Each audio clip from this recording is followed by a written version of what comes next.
নমস্কাৰ বাতৰিলৈ স্বাগতম জনাইছো ষ্টুডিঅত মই গীতাশ্ৰী আৰম্ভণিতে ব্ৰেকিং নিউজ হাইলাকান্দিত ৫,০০০ টকা উৎকোচ লৈ হাতে লুটে আটক কৰা হৈছে আৰক্ষী উপ পৰিদৰ্শকক হাইলাকান্দি থানাৰ পৰা দুৰ্নীতি নিৰীক্ষণ আৰু নিবাৰণ শাখাই গ্ৰেপ্তাৰ কৰিছে আৰক্ষী বিষয়াজনক উৎকোচ লৈছিল হাতে লুটে উৎকোচ লৈ থকাৰ সময়তে গ্ৰেপ্তাৰ হোৱা উপ পৰিদৰ্শকজনৰ নাম হৈছে সুধন্য ভট্টাচাৰ্য হাইলাকান্দি থানা নিয়োজিত হৈ আছিল উপ পৰিদৰ্শকজন ভূমি সংক্ৰান্তীয় গোচৰ নিষ্পত্তিৰ বাবে লৈছিল ৫,০০০ টকাৰ উৎকোচ গোচৰ দিয়া হৈছিল জনোৱা হৈছিল গুটে উৎকোচ বিচৰা সন্দৰ্ভত দুৰ্নীতি নিৰীক্ষণ আৰু নিবাৰণ শাখাক আৰু তাৰ পিছতে দুৰ্নীতি নিবাৰণ শাখা এটা জাল পেলাই আৰু য'ত হাতে লুটে গ্ৰেপ্তাৰ কৰিবলৈ সক্ষম হৈছে এগৰাকী আৰক্ষী বিষয়া টকা লোৱাৰ পিছতে উৎকোচ লোৱাৰ পিছতে হাতে লুটে কৰায়ত্ব কৰা হৈছে আৰক্ষী উপ পৰিদৰ্শকজনক হাইলাকান্দি থানাৰ পৰা দুৰ্নীতি নিৰীক্ষণ আৰু নিবাৰণ শাখাই গ্ৰেপ্তাৰ কৰিছে আৰক্ষী বিষয়াজনক উৎকোচ হাতে লুটে লৈছিল উৎকোচ লওঁতে গ্ৰেপ্তাৰ হৈছে উপ পৰিদৰ্শক সুধন্য ভট্টাচাৰ্য হাইলাকান্দি থানাত নিয়োজিত হৈ আছিল উপ পৰিদৰ্শকজন ভূমি সংক্ৰান্তীয় গোচৰ নিষ্পত্তিৰ বাবে লৈছিল ৫,০০০ টকাৰ উৎকোচ আৰু যি ধৰণৰ এনে অভিযোগ উত্থাপন হৈ থাকে যে গোচৰ নিষ্পত্তিৰ বাবে আৰক্ষীয়ে টকা বিচাৰে বা এনেকুৱা ধৰণৰ অভিযোগ সময়ে সময়ে উত্থাপন হ'লেও হাতে লুটে এগৰাকী আৰক্ষীৰ বিষয়া এগৰাকী উপ পৰিদৰ্শক ধৰা পৰাটোৱে কিন্তু এক প্ৰকাৰ আৰক্ষীৰ খাকী পোছাকত কিন্তু চেকা লগাইছে কৰবাত নহয় কৰবাত সুধন্য ভট্টাচাৰ্য ইতিমধ্যে হাতে লুটে ধৰা পৰিছে ৫,০০০ টকা দাবী কৰিছিল ৫,০০০ টকা লৈছিল আৰু নিয়োজিত হৈ আছিল তেওঁ হাইলাকান্দি থানাখনত ভূমি সংক্ৰান্তীয় গোচৰ নিষ্পত্তিৰ বাবে লৈছিল ৫,০০০ টকাৰ উৎকোচ যিমানে আৰক্ষীয়ে গোটেই বিভাগটোকে নিকা কৰিবলৈ যত্ন লৈছে ওপৰ মহলৰ পৰা কিন্তু কৰবাত এনেকুৱা ঘটনাবোৰে কিন্তু খাকী পোছাকত লগাইছে দাগ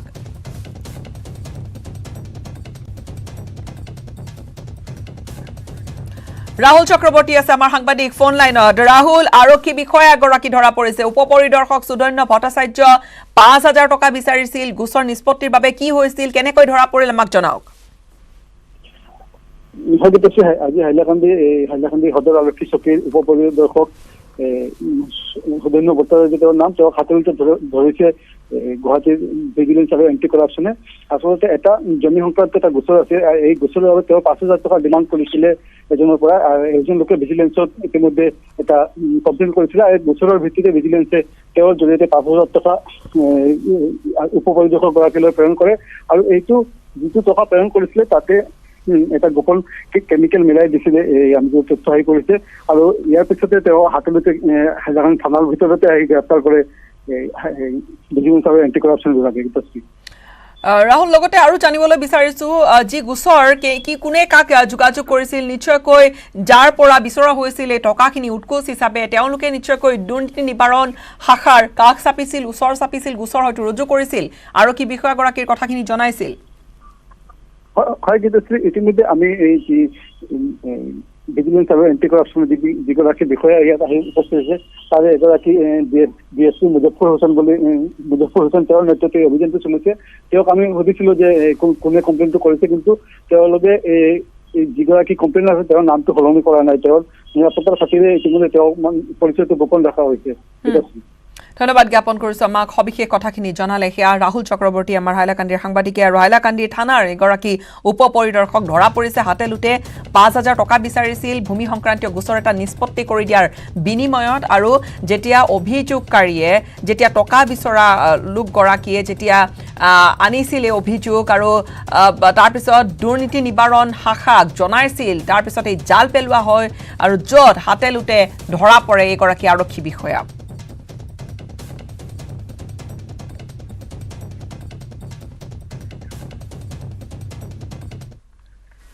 ২০২৩ চনৰ ভিতৰত ৰাজ্যত প্ৰযোজ্য হ'ব নতুন শিক্ষা নীতি ৰূপায়ণৰ বাবে কাম-কাজবোৰ আৰম্ভ হৈ গৈছে সংবাদমেলত আজি মন্তব্য কৰিছে শিক্ষামন্ত্ৰী ডঃ ৰণোজ পেগুৱে যেহেতু নতুন শিক্ষা নীতিৰ বাবে প্ৰয়োজনীয় হ'ব বহুখিনি নতুনত্বৰ কি ধৰণে হ'ব কেনেকৈ হ'ব গোটেইখিনি কথা আলোচনা হ'ব বিস্তৃত ৰূপত ২০২৩ চনৰ ভিতৰত ৰাজ্যত প্ৰযোজ্য হৈ যাব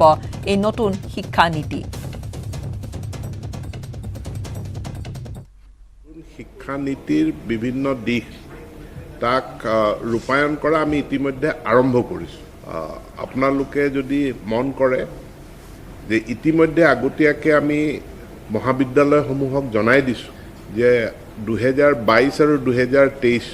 বৰ্ষৰ ভিতৰত অৰ্থাৎ 2022ত আমাৰ টাৰ্গেট 70% এচিভ কৰা 2023ত 100% অৰ্থাৎ আমাৰ মহাবিদ্যালয়ত আৰু একাদশ দ্বাদশ শ্ৰেণী নাথাকে একাদশ দ্বাদশ শ্ৰেণীটো এতিয়াৰ আগৰ কনচেপ্টটো আছিলে 1 to 10 গতিকে স্কুল শিক্ষান্ত পৰীক্ষা দশম শ্ৰেণীত শেষ হয় মেট্ৰিকত শেষ হয় কিন্তু এতিয়া 1 to 12 এটো হল বিদ্যালয় শিক্ষাৰ কনসেপ্ট গতিকে বিদ্যালয় শিক্ষাটো আমি মহাবিদ্যালয় শিক্ষাৰ পৰা আমি পৃথক কৰিম আৰু এটো আমি 22তে কৰিম গতিকে মাধ্যমিক বিদ্যালয়সমূহ আমি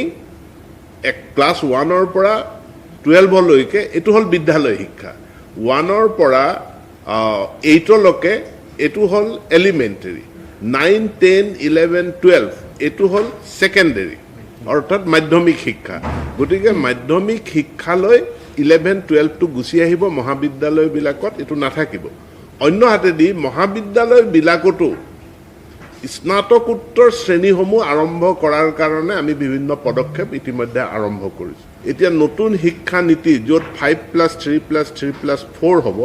ইয়াৰ যেটো একেবাৰে তলৰ খাপৰ 5 মানে গাঁথনিটো য'ত আমি 3 বছৰ বয়সৰ পৰা আৰম্ভ কৰিম তাৰ কাৰণে শিক্ষা বিভাগ আৰু সমাজ কল্যাণ বিভাগ আমাৰ মাজত আলোচনাবিলাক চলি আছে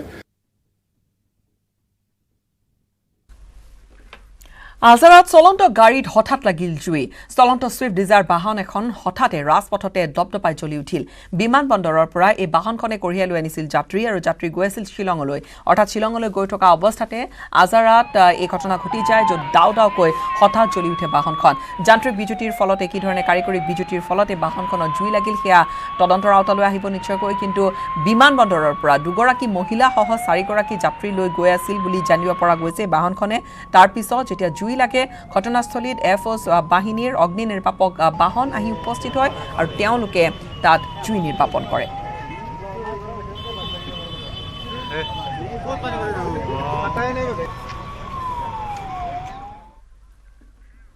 আলফা স্বাধীনৰ সৈতে আলোচনা আগবাঢ়িছে আলফাই নিজাববীয়াকৈ একপক্ষীয় যুদ্ধবিৰতি ঘোষণা কৰিছে লাহে লাহে আলফা স্বাধীনৰ সৈতেও আলোচনা হ'ব বুলি মন্তব্য কৰিছে মুখ্যমন্ত্ৰী ডক্টৰ হিমন্ত বিশ্ব শৰ্মাই মুখ্যমন্ত্ৰীয়ে বৰমাত আজি শহীদ সুমন স্বৰ্গীয়াৰীৰ ঘৰত উপস্থিত হৈ বিভিন্ন প্ৰসংগ উত্থাপন কৰাৰ লগতে বিভিন্ন বক্তব্য আগবঢ়োৱাৰ লগতে আলফা সম্পৰ্কীয় স্থিতি স্পষ্ট কৰে আলফা স্বাধীনৰ সৈতে আলোচনা আগবাঢ়িছে বুলি ক'লে মুখ্যমন্ত্ৰীগৰাকীয়ে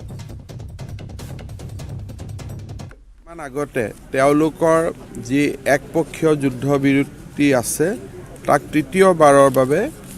বৃদ্ধি কৰিছে এইবাৰ তেওঁলোকে সাধাৰণভাৱে আৰু 3 মাহৰ বাবে যুদ্ধবিৰতি তেওঁলোকে ঘোষণা কৰিছে মই স্বাভাৱিকভাৱে আলফাৰ এই সিদ্ধান্তক স্বাগতম জনাইছো আৰু মই ভাবো যে লাহে লাহে এই ধৰণৰ কনফিডেন্স বিল্ডিং মিজাৰৰ জৰিয়তে লাহে লাহে আলোচনাৰ পথো প্ৰশস্ত হ'ব অকল আলফাৰ সমস্যা সমাধান বুলি ক'লে আমাৰ সন্মুখত সমাধান নাই আলফাৰো দৃষ্টিভংগী আজি দিনটোলৈকে অহাকালি মই কি হয় ক'ব নোৱাৰো আজি দিনটোলৈকে ইতিবাচক মই এটা কথাই জানো যে এটা বিশেষ কাৰণত আলফাৰ জন্ম হৈছিল কিন্তু আজি সুদীৰ্ঘ এই সময়ছোৱাত অসমৰ পৰিৱেশ ইমানে বদলি হৈ গ'ল যে 85-84 চনত আমাৰ সন্মুখত যি সমস্যা আছিল আজি সেই সমস্যাবিলাকৰ পটভূমি সম্পূৰ্ণ পৰিৱৰ্তন হৈছে কৰোনাৰ এই সময়ছোৱাত নিয়মিত সাইক্লিং কৰাটো স্বাস্থ্যৰ বাবে প্ৰয়োজনীয় নহয় পৰিৱেশৰ বাবেও ই অনুকূল সাইক্লিঙৰ জৰিয়তে শৰীৰটো সুস্থ হোৱাৰ লগতে আমাৰ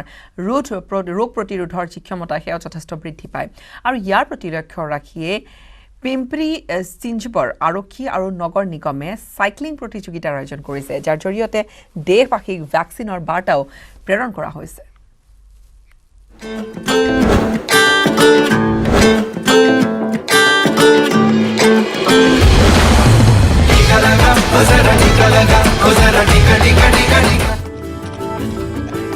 যিদৰে এটা সুস্বাস্থ্য আৰু ৰোগ প্ৰতিৰোধ ক্ষমতাৰ বাবে সাইক্লিং প্ৰয়োজনীয় ঠিক তেনেদৰে কৰোনাৰ পৰা ৰক্ষা পাবলৈ কোভিড-19ৰ টিকা লোৱাটো অতি প্ৰয়োজনীয় আৰু এই কথাই দেশৰ প্ৰধানমন্ত্ৰীৰ লগতে চিকিৎসক স্বাস্থ্যকৰ্মী আৰু জিলা অধিকাৰীসকলে একে সুৰতেই সুৰ মিলাই আহিছে মহাৰাষ্ট্ৰৰ পিম্পৰি চিঞ্জবৰত যোৱা 14 নৱেম্বৰত আয়োজিত এই সাইক্লোথন প্ৰতিযোগিতাৰ দৃশ্যলৈ মন কৰক ইয়াত এই সময়ত প্ৰায় 3000ৰো অধিক লোকে এই বিশেষ সাইক্লিং প্ৰতিযোগিতাত অংশগ্ৰহণ কৰিছে আৰু ইয়াৰ বিশেষ কথা এয়াই যে স্বাস্থ্য আৰু শৰীৰৰ প্ৰতি মানুহক সজাগ কৰিবলৈ এই মহা অভিযানত অভিনেতা সুনীল ছেট্টি আৰু পিম্প্ৰি চিঞ্চবৰৰ আৰক্ষী আয়ুক্ত কৃষ্ণ প্ৰকাশ মুখ্য অতিথি হিচাপে উপস্থিত থাকে আৰু এওঁলোকেও মানুহক এই বাৰ্তাই দিছে যে যিদৰে চাইক্লিং সুস্বাস্থ্য আৰু সুশৰীৰৰ বাবে প্ৰয়োজনীয় ঠিক তেনেদৰেই কৰোনাৰ পৰা সম্পূৰ্ণৰূপে ৰক্ষা পাবলৈ কোভিড-19ৰ টিকা লোৱাটো অতি প্ৰয়োজনীয়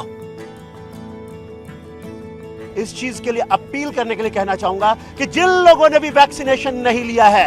जैसे साइकिल से आपका स्वास्थ्य सुरक्षित है वैसे ही कोरोना से सुरक्षित रहने के लिए आप सब ने लेना ही है आपने कंप्लीट वैक्सीनेशन कराना है डबल वैक्सीनेशन करवाना है স্বাভাৱিকতে পিম্প্ৰি চিঞ্চবৰৰ আৰক্ষী আয়ুক্ত কৃষ্ণ প্ৰকাশৰ এই বাৰ্তা অতি তাৎপৰ্যপূৰ্ণ কিয়নো কোভিড-19ৰ টিকাই কৰোনাৰ পৰা ৰক্ষা পাবলৈ একমাত্ৰ আৰু সবাতোকৈ প্ৰভাৱী পন্থা যিয়ে ইয়াক গুৰুত্ব সহকাৰে লৈছে সাৱধানতা অৱলম্বন কৰিছে সিয়ে কৰোনাৰ সমান্তৰালকৈ অন্যান্য ৰোগৰ শংকাৰ পৰা দূৰত থাকি নিৰোগী হৈ ৰব bureau report news 18 network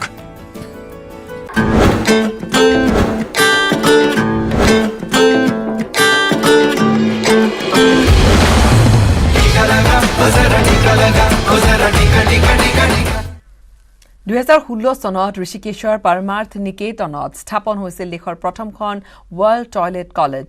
Reckitt and Benckiser world toilet organisation Jagran Pahal আৰু গ্লোবেল ইণ্টাৰফেথ ৱাছৰ যৌথ উদ্যোগত এই কলেজখন স্থাপন কৰা হৈছিল এই কলেজখনত অনাময় কৰ্মীসকলক কেৱল কামৰ দক্ষতা বৃদ্ধিৰ প্ৰশিক্ষণ দিয়া নহয় বৰঞ্চ কেনেদৰে পানী আৰু অনাময় উপযোগী টয়লেট নিৰ্মাণ কৰি ক্ষুদ্ৰ উদ্যোগো গঢ়ি তুলিব পাৰি তাৰো প্ৰশিক্ষণ দিয়া হয় পাৰমাৰ্থ নিকেতনৰ স্বামী চিদানন্দ সৰস্বতীয়ে কয় আমি মন্দিৰ যথেষ্ট নিৰ্মাণ কৰিলো এতিয়া মানুহক টয়লেট নিৰ্মাণৰ প্ৰশিক্ষণ দিয়াৰ সময় আহি পৰিছে और पानी हमको बचानी है ये जिंदगानी परमार्थ निकेतन ऋषिकेश में हमने ग्लोबल इंटरफेथ वाश अलायंस जागरण पहल और रैकेट बैंकाइजर के ज्वाइंट एफर्ट के साथ संयुक्त तत्वावधान में एक world toilet this was the first world toilet college वो ऋषिकेश में हम लोगों ने शुरू किया अब ऋषिकेश हरिद्वार पूरे उत्तराखंड यूपी बिहार के जितने भी लोग हैं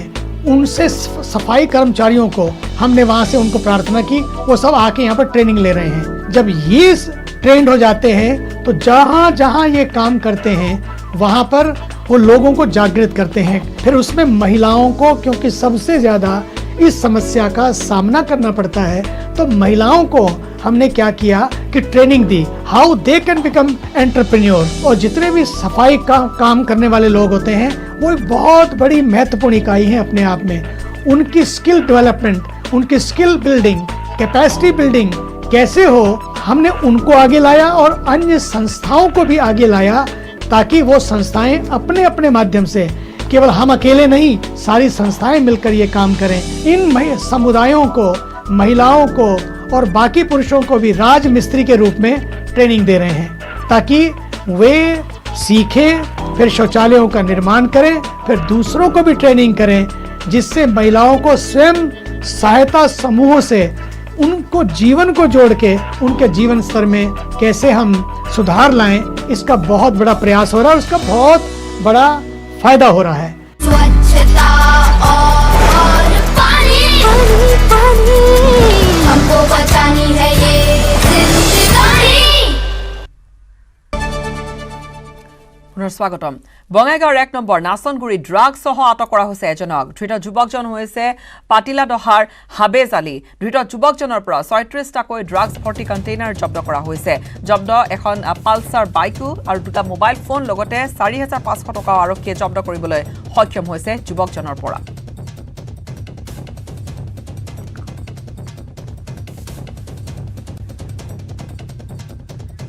আজি কাতি মাহৰ সংক্ৰান্তিত মঙ্গলদৈ দুলিওৱা হয় ভাগৱত শোভাযাত্ৰা মঙ্গলদৈ চহৰৰ প্ৰীতিনগৰবাসীয়ে অনুষ্ঠিত কৰিলে ভাগৱত যাত্ৰা সকলোৰে পদুলিয়ে গৈ ৰাইজে আশীৰ্বাদ প্ৰদান কৰে আয়তীসকলে নাম পৰিবেশন কৰি ভাগ ললে শোভাযাত্ৰাত অঞ্চলবাসীয়েও ভাগৱত শ্ৰী সেৱা লৈ আশীৰ্বাদ গ্ৰহণ কৰে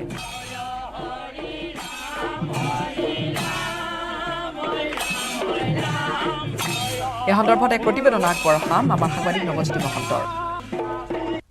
নিশ্চয়কৈ আজি কাতি মাহৰ সংক্ৰান্তি আৰু কাতি মাহৰ সংক্ৰান্তি দেখিবলৈ পোৱা গৈছে মঙলদৈ প্ৰীতিনগৰত ভাগৱত শোভাযাত্ৰা উলিয়াইছে আৰু আমি দেখুৱাইছোঁ কামচৰামে দেখুৱাইছে এয়া মঙলদৈ প্ৰীতিনগৰৰ দৃশ্য আৰু এই মঙলদৈ প্ৰীতিনগৰত প্ৰতি বছৰে যি কাতি মাহৰ দিনকেইটাত তেওঁলোকে ভাগৱত পাঠ কৰে আৰু এই ভাগৱত পাঠ কৰাৰ পিছত তেওঁলোকে এই ধৰণে ঘৰে ঘৰে ভাগৱত তেওঁলোকে শোভাযাত্ৰা কৰি আহিছে আৰু এই বছৰো এই ধৰণে কাতি মাহৰ সংক্ৰান্তিৰ দিনটোত যিধৰণে ঘৰে ঘৰে তেওঁলোকে ভাগৱত তেওঁলোকে ঘূৰাইছে আৰু অঞ্চলটোৰ লোকসকলে ভাগৱত চুই সেৱা লৈছে আশীৰ্বাদ গ্ৰহণ কৰিছে চহৰৰ এই অঞ্চলটোৰ লোকসকলে আমি কথা পাতিম এখন লোকসকল আছে দেখিছোঁ আপোনালোকৰ আজি শোভাযাত্ৰা উলিয়াইছে ভাগৱত শোভাযাত্ৰা কি ক'ব আজি আমাৰ উৎসৱমুখৰ পৰিৱেশ আমি গোটেই কাতি মাহটো মাহজুৰি আমি ভাগৱত পাঠ কৰিলোঁ আৰু গোটেই ভক্তগণ মন্দিৰত উপস্থিত হয় আইসকল উপস্থিত হয় আমি মন্দিৰত বৈকুণ্ঠৰ নিচিনা এখন স্থান পাইছোঁ আৰু আজি শেষৰ দিনটো ভাগৱত পুৰী ভ্ৰমণেৰে আমি সামৰণি মাৰিব খুজিছোঁ আমি গোটেই প্ৰীতিনগৰবাসীৰ ৰাইজ আইসকল আটাইয়ে আমি এই পৰিভ্ৰমণত অংশগ্ৰহণ কৰিছোঁ আমাৰ আজি নাম ধৰিছোঁ আয়তীসকলে নাম ধৰিছোঁ আৰু গোটেইখিনিয়ে আমি হেৰি কৰিছোঁ কৰি পেলাই আহিছোঁ আজিৰ পৰা ভাগৱত শেষ আজি আৰু মন্দিৰত আমাৰ বহুত মানে নাম কীৰ্তন চলিব ইয়াৰ পিছত আমি মন্দিৰলৈ যাম প্ৰতি বছৰে কৰা হয় আমাৰ প্ৰতি বছৰে কাতিমহীয়া ভাগৱতত প্ৰতি বছৰে হয় এইবাৰো আগৰবাৰৰ দৰে হৈছে সকলো আই মাতৃসকল ভক্তবান ৰাইজে আমি এনেকৈ মানে হেৰি কৰোঁ হয় প্ৰত্যেকবাৰে আমাৰ এনেকৈ মন্দিৰত কাতিৰ শেষত উৎসৱ পালন কৰা হয় আজিও ঠিক আগৰ দৰে আমি এনেকৈ ওলাই আহিছোঁ আগৰ দৰে তেওঁলোকে ওলাই আহিছে প্ৰতি বছৰে তেওঁলোকে কাতি মাহৰ সংক্ৰান্তিৰ দিনটোত এইধৰণে তেওঁলোকে ভাগৱত শোভাযাত্ৰা উলিয়াই আহিছে আৰু এই বছৰো এইধৰণে ভাগৱত শোভাযাত্ৰা তেওঁলোকে কৰিছে আৰু মাহজোৰা যি মন্দিৰত ভাগৱত পাঠ কৰাৰ পিছত দেখিবলৈ পোৱা গৈছে এইধৰণে আজি কাতি মাহৰ সংক্ৰান্তিৰ দিনটোত ভাগৱত শোভাযাত্ৰা ওলাইছে মঙলদৈ প্ৰীতিনগৰবাসী ৰাইজে পৰৱৰ্তী খবৰ বিশেষ HSLC আৰু হাই মাদ্ৰাছা পৰীক্ষাৰ ফলাফল আজি ঘোষণা কৰা হয় পৰীক্ষাত অৱতীৰ্ণ হৈছিল 19,305 গৰাকী পৰীক্ষাৰ্থী HSLCত 18,815 গৰাকী আৰু হাই মাদ্ৰাছাত অৱতীৰ্ণ হৈছিল 490 গৰাকী পৰীক্ষাৰ্থী 13,421 গৰাকী পৰীক্ষাৰ্থী উত্তীৰ্ণ হৈছে উত্তীৰ্ণ পৰীক্ষাৰ্থীৰ 266 গৰাকী উন্নত ফলাফলৰ বাবে তেওঁলোকে পৰীক্ষাত বহিছিল আনহাতে উত্তীৰ্ণ 13,155 গৰাকী কম্পাৰ্টমেণ্টেল পৰীক্ষাৰ্থী তেওঁলোকে কম্পাৰ্টমেণ্ট পৰীক্ষাৰ বাবে পৰীক্ষাত বহিছিল